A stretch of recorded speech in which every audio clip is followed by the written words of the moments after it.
Hi, everybody, and welcome to Lovefraud Live.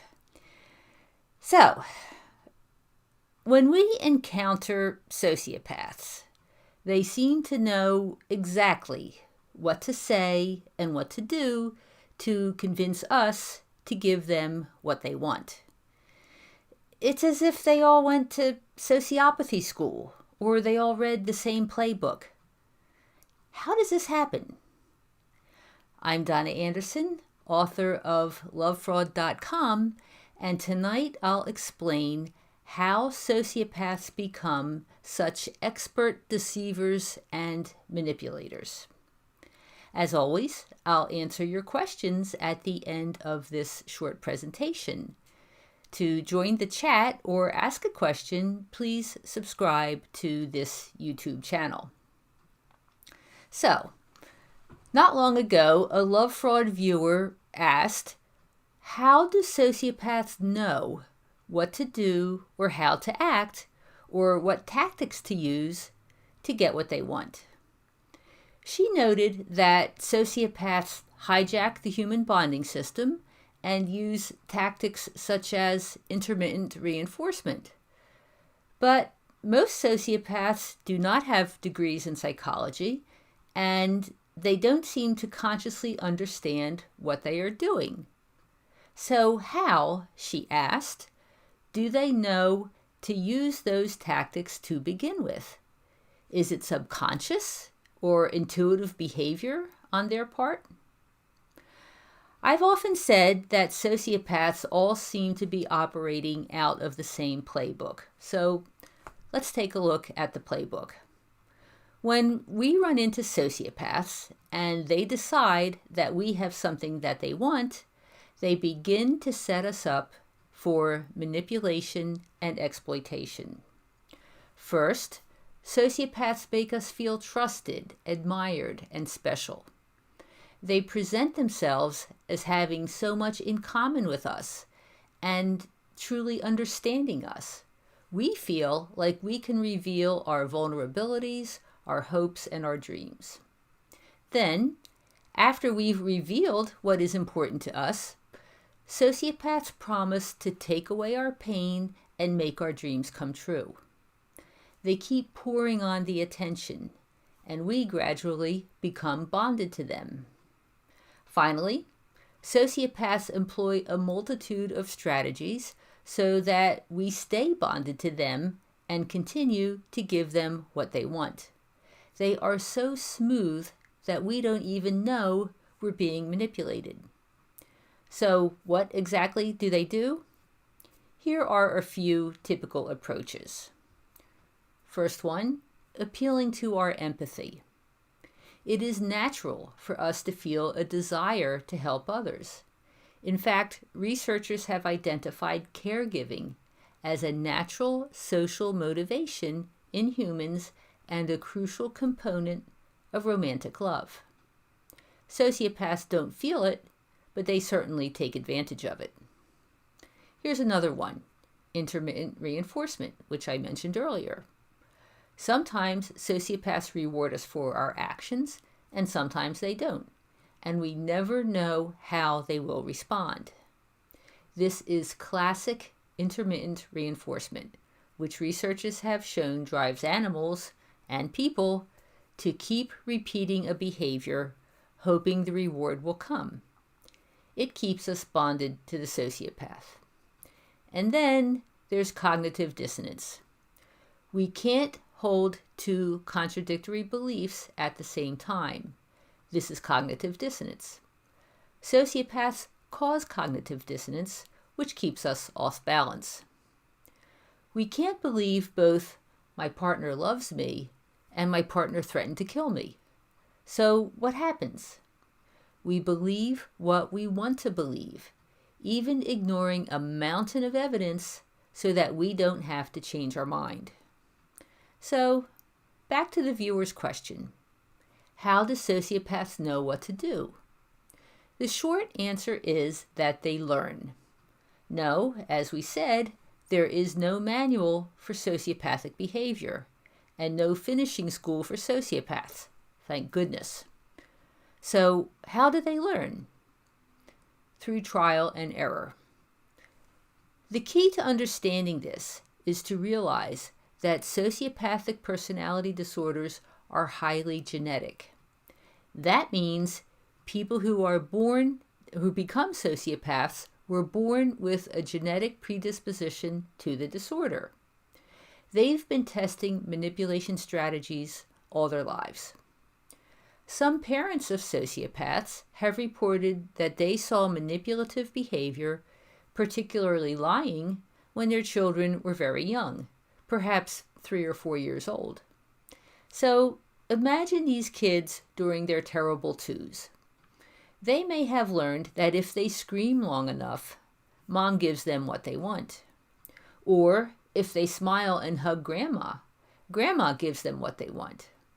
By 3 or 4, they may know that if they break something, but say the dog did it, they don't get in trouble, the dog does. This doesn't sound all that unusual. Perhaps most of us had these experiences when we were very young. So why don't we all grow up to be sociopaths? The answer, again, goes back to genetics. Most children are born with a capacity to love, a natural desire to feel connected to their mothers, family members, and other people. Children with these exploitative genetic predispositions to disorder do not have this inborn desire for human connection. So, what happens? Humans experience 4 social motivations, meaning motivations in relation to other people. 3 of them, attachment, sex, and caregiving, are components of romantic love. The 4th social motivation, power, has to do with our status within the group. Now, the power motivation isn't necessarily bad. It's the motivation that makes us want to work hard and succeed. For most of us, the love motivation keeps the power motivation in check. We pursue our goals, but we're concerned about how what we do affects others.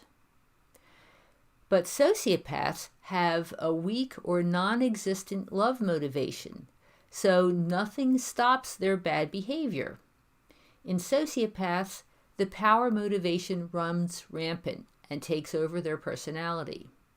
They want what they want, and they don't care whom they'll hurt in the process of getting it. Sociopaths spend their entire lives figuring out how to get what they want.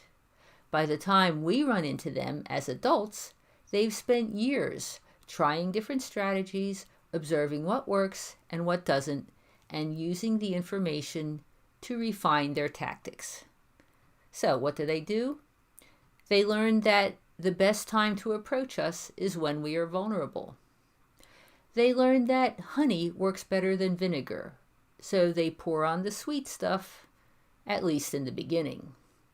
And they learn that if they can get us into bed, we are more likely to give them what they want. This is how sociopaths know what buttons to push. They've been pushing them all their lives and observing the results. They've become professional manipulators and exploiters. And the rest of us, well, we're unaware of the predators in our midst, and we never see them coming. Okay, so looks like we have some comments and questions. Take a look.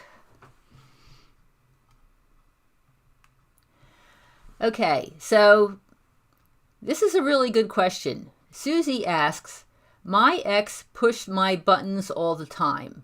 Why couldn't I push his buttons? He was a con.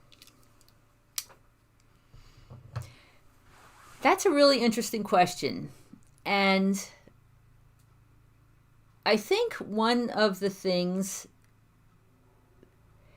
that contributes to what you may perceive as being a lack of buttons to push is that sociopaths have no character inside.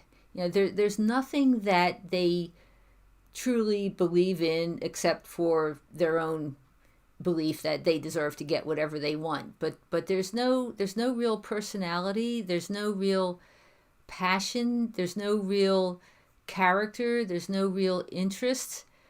So, there's not a whole lot of things that really that they're attached to, except, as I said, getting what they want in the moment. Now, the other issue is that they're always engaging in impression management, and they're always managing what they're presenting to you, what they're presenting to other people. They always have a hidden agenda, and they always have a goal for whatever their communication is. Of course, the goal may change from minute to minute or something like that. So they tend to be in control unless they want to be out of control. Now, for example, some sociopaths will take anything that you do and say that, and use it for an excuse to fly off the handle and perhaps become violent. In fact, I have heard sociopaths say that, she just pushes my buttons or something like that. So it could work both ways. On the one hand, they're engaging in production, message management, image management, and on the other hand, they could say anything is a button. So another possibility might be that maybe you were just too nice. Maybe you were just trying to have a good relationship, so you didn't try to push their buttons. So there are multiple things that could be going on in that situation, and maybe these are a few ideas that you could think about to see if it applies to what you experienced.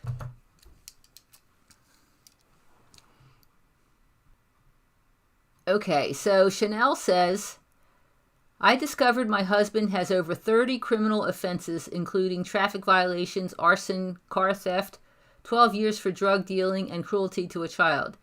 Is this an indicator of antisocial behavior? Yeah, I'd say so.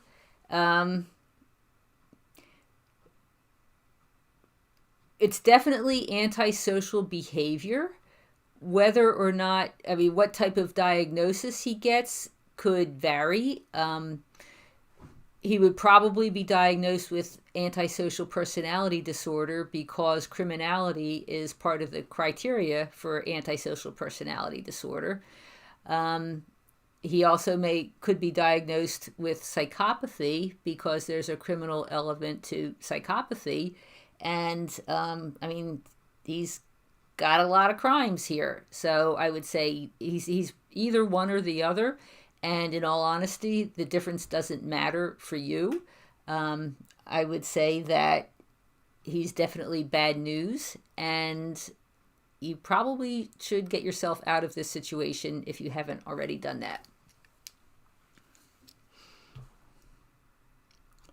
Okay, so Crispy Chicken. Wow, that's an interesting name. She's asking, or he's asking, do all sociopaths come back after they leave someone? Not all. Some do and some don't. And that's the only way you can answer that question. I've heard of I've heard of sociopaths who walk away and never look back, and you never hear from them again. And, people are amazed that, especially after you've had an intimate relationship, that they can just pretend that nothing ever happened. So that happens. And then there are those who just won't let go. So that happens also. And then there are those who disappear at first and then at some point decide that they're going to show up again. So it's one of the three. And in all honesty, you just kind of have to see what happens in your case. However, no matter what the other person does, you need to decide that you do not want this person in your life. And you need to actually plan ahead to figure out what you will do if he or she shows up. The correct response is to have no contact. So, you don't respond to anything, and then, but, if the guy shows up at your door, you need to be prepared to like call the police or something like that. So in the end, what they decide to do is less important than what you decide to do, and you need to decide to keep the person out of your life. All right, so Heaven to Betsy says, why do so many psychologists still say sociopathy is environmental learned behavior? I agree about the strong genetic connection.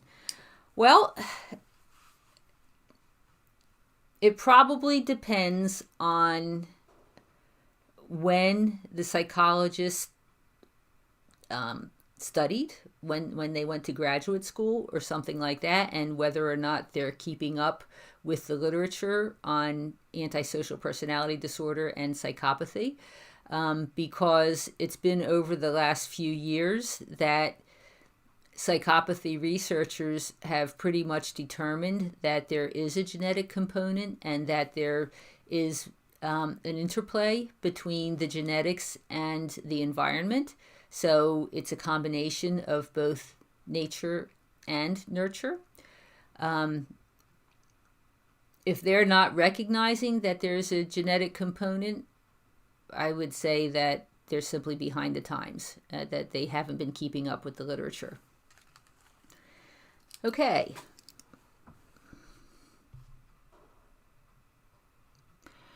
All right, so Sam asks, how many sociopaths of all levels do you think are in the general community? Well, that is a hard number to totally pin down, but what I say is that it's probably about 12% of the population, and that means sociopaths as Lovefraud, as I use in Lovefraud, because when I talk about sociopaths, I'm talking about people who could be diagnosed with antisocial, narcissistic, borderline, histrionic, or psychopathic personality disorder. Now, all of those disorders together, because what they have in common is that they make life miserable for the rest of us.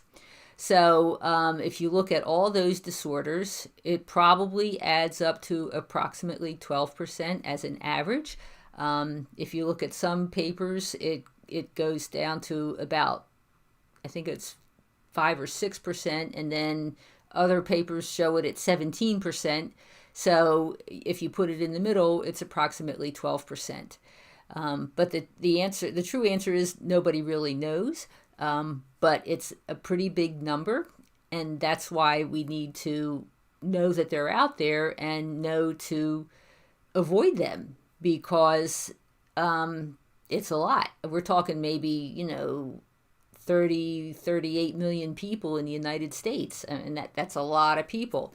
Now, the other thing to keep in mind is that that's the figure of estimates of people who could be diagnosed with these disorders. There are also people who have some of the traits, but not all of them, and so they might not qualify completely to be diagnosed, but they're still nasty, and you do not want to be around these people, and there's absolutely no numbers of how many of them there are. I mean, I've never seen anybody even attempt to calculate how many people might be partially disordered. I'm not sure it's scientifically possible to do, but just as a guess, if there's 12% of the population who could be diagnosed, perhaps there's another 12% of the population who have partial disorders. So that's 24% of the population who are nasty, to either a lot or just a little bit. So we need to know. We need to know that there are millions of people out there. We need to know what the signs are. We need to be trusting our intuition. And if we do see somebody who seems to have these disordered traits, we don't want them in our lives. We need to find a way to get away from them.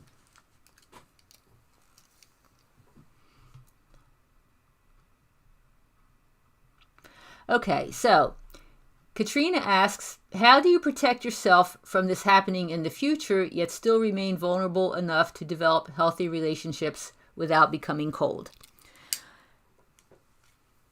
there's a couple things to do. The first thing is to work on your emotional recovery.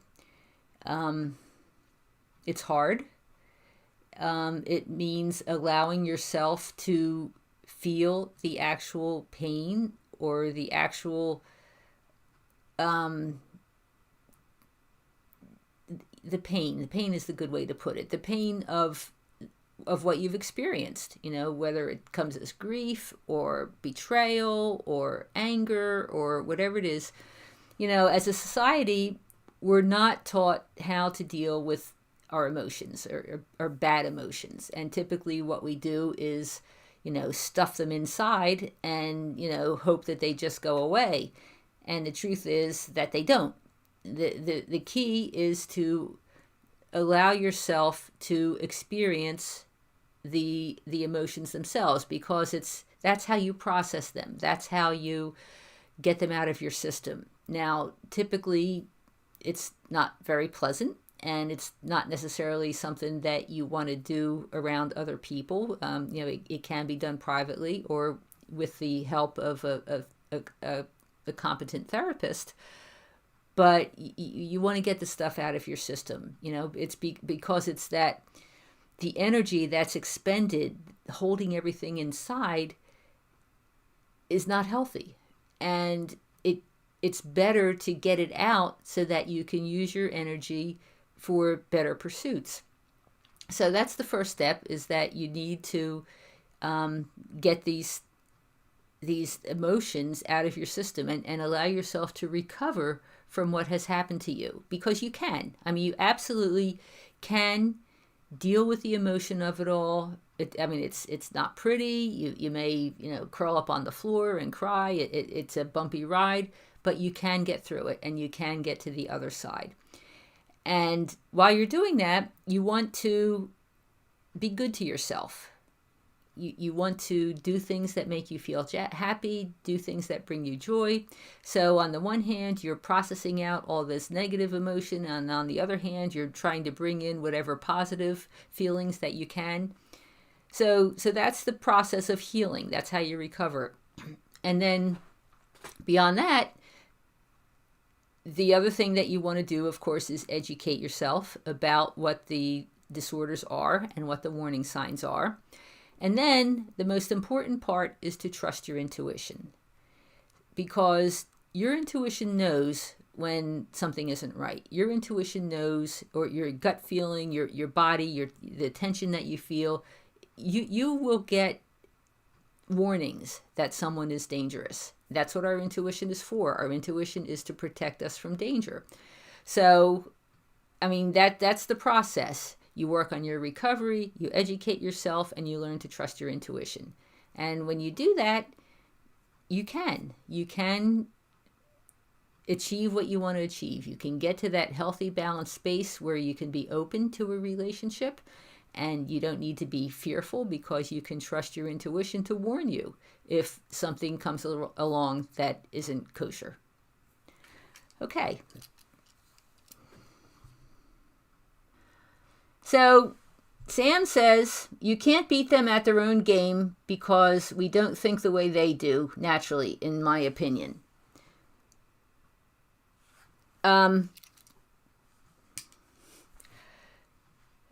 Yes and no. It kind of depends on how you look at that, because it is true that we don't think the way they think, and that's why it can be so difficult to figure out how to deal with them. But also,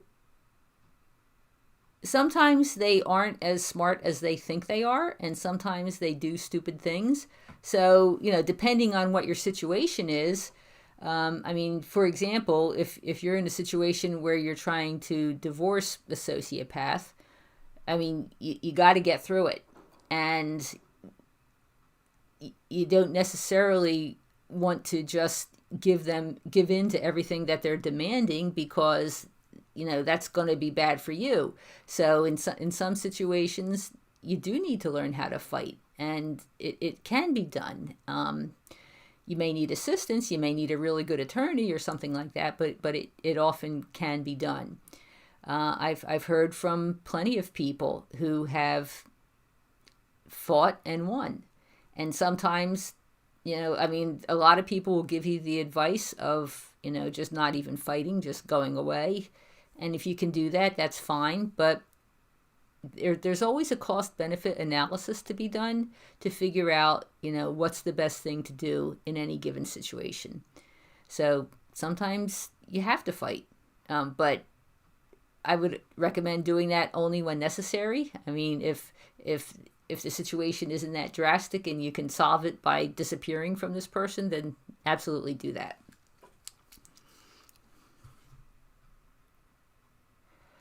So Chanel asks, is it possible for two sociopaths to marry one another? The answer is yes. That does happen from time to time.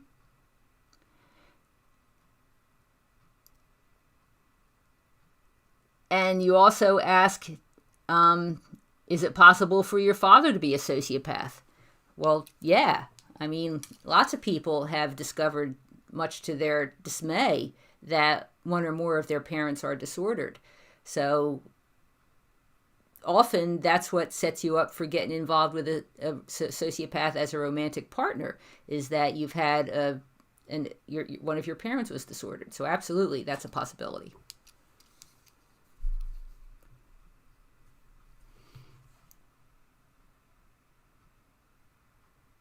Okay. Charlotte says that her present town is rife with narcissistic sociopaths. She never experienced this before, so it took a while to figure out what was going on. Many insecure, jealous people, mobbing is a regular thing, what to do? Well, again, it sounds like you've learned to identify them, so that's good. All you can really do is keep them out of your life. There's got to be somebody in the town who's not a sociopath. So maybe you can find them. But for those who are, you just don't want to engage with someone like that.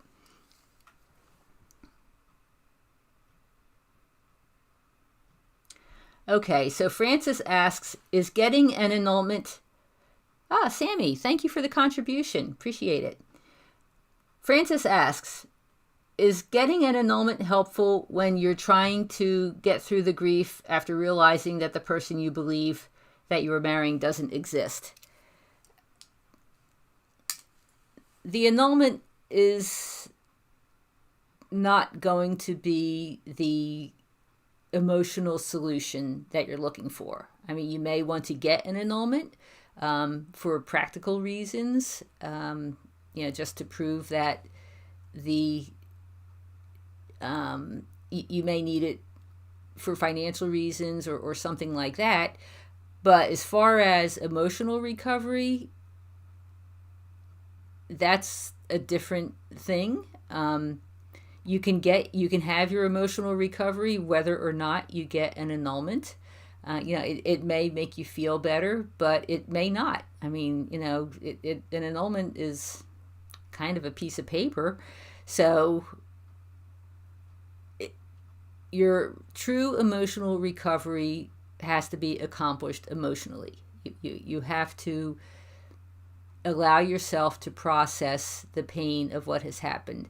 So the good news is you can do that and feel better without going through the rigmarole of getting an actual annulment. You can if you want, but the emotional recovery is a separate process.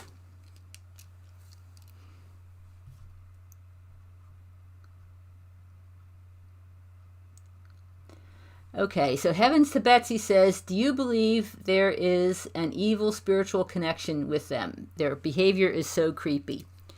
I definitely think that there is a spiritual dimension to what happens with sociopaths. In fact, I go into that in pretty great detail in my first book, which is called Lovefraud, How Marriage to a Sociopath Fulfilled My Spiritual Plan. So I know for me that there definitely was a spiritual aspect to my whole experience. And other people have felt the same way. So, yeah, there's definitely something spiritual to it. So if you wanted to learn more, you can pick up my book. It's quite the read. And that will talk more about, how I think about it. That's a long conversation, but a very interesting one. Anyway, okay. Well, thank you everybody for joining me this evening for this episode of Lovefraud Live. And we'll be back next week, next Tuesday, for the next edition. So I hope to see you then. Thanks a lot. Bye-bye.